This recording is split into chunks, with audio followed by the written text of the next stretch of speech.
Science-based lifting has become an absolute joke and has recently been getting a lot of heat on social media. In a time where Mike Israetel's PhD has been getting more critique than a blockbuster movie, Jeff Nippard even getting assaulted for opinions about training and pro bodybuilders mocking them on a daily basis, the pushback against science-based lifters is stronger than ever. But why? Well, the term science-based has become synonymous with kids on TikTok who proclaim to know everything, always trying to reinvent the wheel by coming up with some new and fancy exercise which takes longer to set up than Brian Shaw takes to swim 20 meters.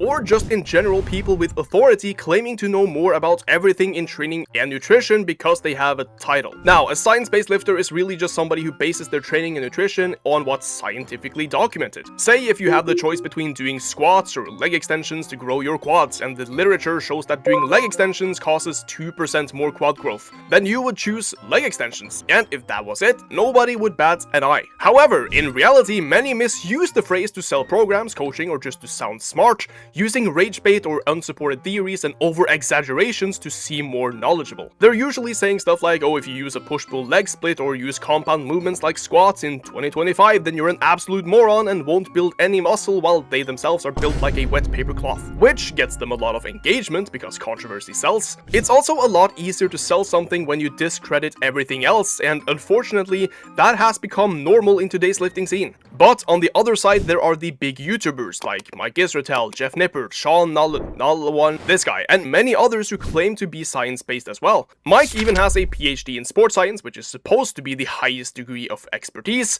but even so, there is a lot of clashing and differing opinions between him and other experts. So I guess you could say science-based lifting, just like autism, is on a spectrum. But even so, there is a big difference between being evidence-based versus trying to overly optimize every aspect of your training with no realism. While a decent evidence-based lifter will combine experience with practicality and research, an optimalism lifter will misuse science to justify gimmicks to appear smart. The difference is really just how you apply the knowledge, and people are getting sick and tired of hearing that everything we've known worked for ages suddenly isn't usable because it's not as stable or not as optimal as something else. Like how somebody would make the claim that the bench press doesn't grow your chest. Sure, it's not the best exercise for the chest, but that doesn't mean it's useless or even ineffective. It's like they always have that black or white mentality that you're supposed to be doing this one specific thing, and if you're not, then you're not smart with your training. But even with that, the science-based lifting community has been getting hammered by other fitness personas and bodybuilders. Sam Sulek was recently on a podcast with Chris Williamson where he gave his own thoughts on the matter, saying that it seems that many science-based lifters are just perfectionists who want to know everything but often end up missing the bigger picture. Like the idea that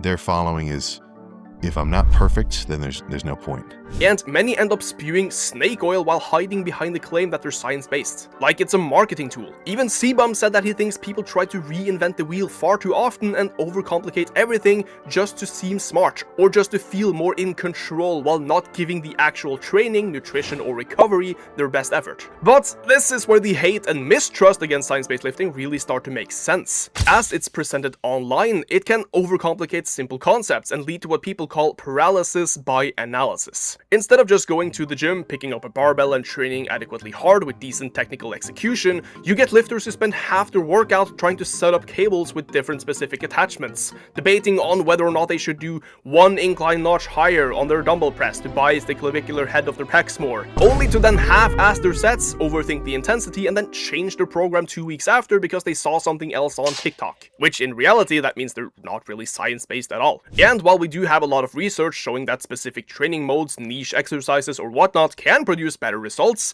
the general rules are fairly straightforward. You need to train sufficiently hard, you need enough volume, you need consistency, and you need to be able to recover from what you're doing. Many even claim that doing 4 sets on an exercise is too much and isn't recoverable, and bases their claim on nothing but that Mike Menzer said it. And then there's rage bait. Now, social media tends to reward hot takes and controversy since it tends to farm more engagement. You're always gonna get more clicks on a post saying that everything you've ever known about training is false compared to a more nuanced take. So every week we have a new 30-second clip where some kid is screaming into the camera, "A full body split is better than push-pull legs." Or how you need to be doing pronated one-arm cable Keenan flaps at 37 degrees angle or you'll never grow your lower lats. That's a mouthful. It's basically fitness clickbait disguised as science, and while it gets some views, it makes the whole evidence-based community look like clowns who only care about novelty instead of what actually works and helping people to get better. better, even if this is just a loud minority of people in that community. Now, another reason why people hate science-based lifting is because of the conflict between literature and practice. Just because one study says something is better doesn't mean you should jump on the bandwagon and change your training on the day. But that's often what happens. Somebody reads an abstract on PubMed and suddenly thinks that stretch-mediated hypertrophy is the holy grail and will help you pack on 10 more pounds of muscle. Then they emphasize all their training on long-length partials or whatnot.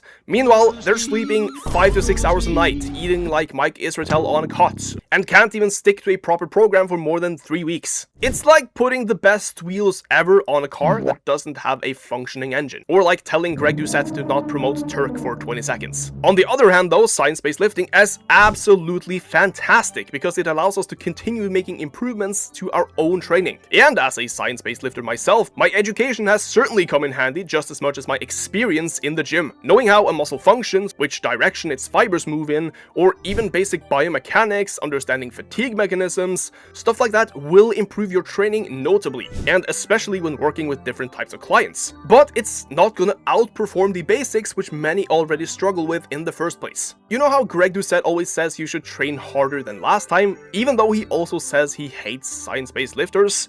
Well, that is actually science-based. It's just a principle of progressive overload, which by the way is a byproduct of your training and not something you actively do. But yeah, if you get stronger or bigger, then you need to increase your training across some parameter. Either it's increasing your load, reps, volume, effort, or even changing your technical execution. I think a big reason why people hate science-based lifters nowadays is that their knowledge doesn't always carry over to their own results. Like, people would rather listen to a roided out bodybuilder than somebody like Lyle McDonald, Chris Beardsley, or even Jeff Nippard. Do you honestly think people would listen to Jeff if he was, say, 30 pounds lighter and could barely bench 2 plates? Or heck, if Mike Israetel wasn't jacked but instead he was 160 pounds? I don't think so. Mike even says himself that he competes because he wants to show that his methods are effective. Yes, information doesn't discriminate. You can always be correct about a topic and not practice what you preach. Heck, a lot of science-based lifters are just gonna be smaller on the basis that they don't take steroids, since most of them are natural. But in the fitness industry, your looks function more as your credentials. Like Jay Cutler, he has some really bad bench press technique, but you're not gonna question his execution and knowledge because it's fucking Jay Cutler. But if some 70-kilo kid says that, hey, this is the best way to bias your lower lats, then very few would actually listen to the guy, even if he's right.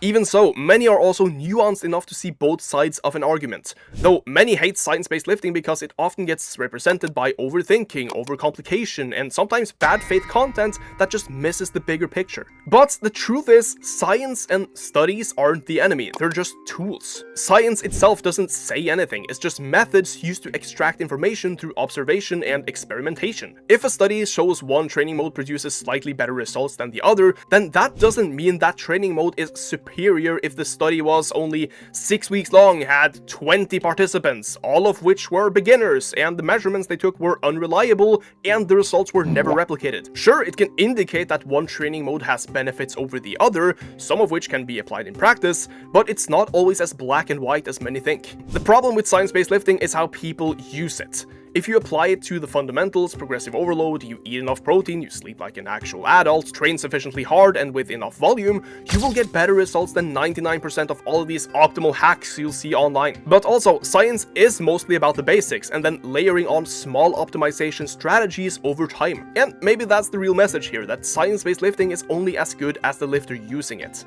It's only when you want to get to that higher level, or if you want to bench, say, 3 to 4 plates, that those details start to matter. But perhaps most of all, it's just not as fun discussing these things for the majority of people. Like, I've been going to the gym for 12 years now, but you'll never catch me doing something that I don't find any enjoyment out of. Yeah, if a seated cable chest fly is superior to benching for the chest, people are still gonna bench. Even though these optimization strategies are fun to some people, many just shy away because it takes away the happiness they get from training. And I personally think that is one of the biggest driving forces in training to begin with and doing it consistently for a long time. Just feeling good while doing it. But what do you guys think? Is science-based lifting just another grift people use to sell programs, or is it undervalued? Personally, I think it's undervalued. It's just that many tend to overemphasize small things that barely make a difference, while arguing like it's the difference between Jeff Nippard and Ronnie Coleman. Remember, most people in the gym struggle with consistency and effort, not whether or not your shoulder is 5 degrees off the optimal angle for targeting the clavicular head of the chest. But let me know what you guys think down below in the comments about your experiences with science-based lifting, and as always, I'll see you all next time.